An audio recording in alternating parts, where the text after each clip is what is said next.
Le président américain Donald Trump commence son voyage en Asie, à Hawaï, l'île qui accueille le commandement militaire américain pour l'océan Pacifique, aussi appelé USPACOM.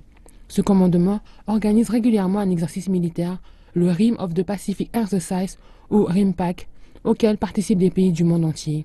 La Chine y a participé 2 fois. Donald Trump se rendra ensuite à Tokyo où il s'entretiendra avec le Premier ministre Shinzo Abe et rencontrera des familles japonaises dont certaines des proches ont été enlevés par Pyongyang.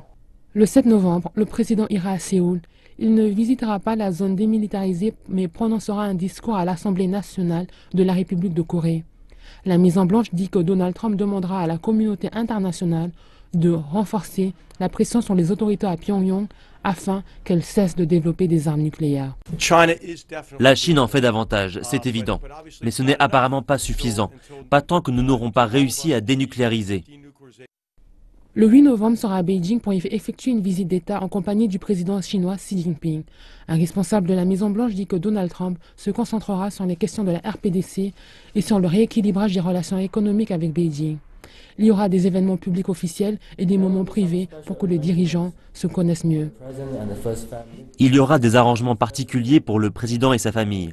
Surtout, nous ferons en sorte que les deux présidents aient assez de temps pour pouvoir avoir cette conversation stratégique de haut niveau, car nous pensons que c'est extrêmement important pour le développement des relations bilatérales. L'étape suivante sera à Da Nang, au Vietnam, pour participer au Forum de coopération économique Asie-Pacifique, l'APEC. Donald Trump devrait prononcer un deuxième discours important lors de la réunion des dirigeants de l'APEC.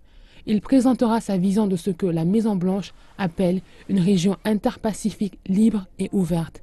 Il rencontrera aussi le président vietnamien Tran Dai Quang à Hanoï. Le 12 novembre, le président américain arrivera à Manille, la capitale des Philippines, pour participer à une réunion entre les États-Unis et l'ASEAN, l'Association des nations d'Asie du Sud-Est. Puis, il rencontrera le président philippin Rodrigo Duterte.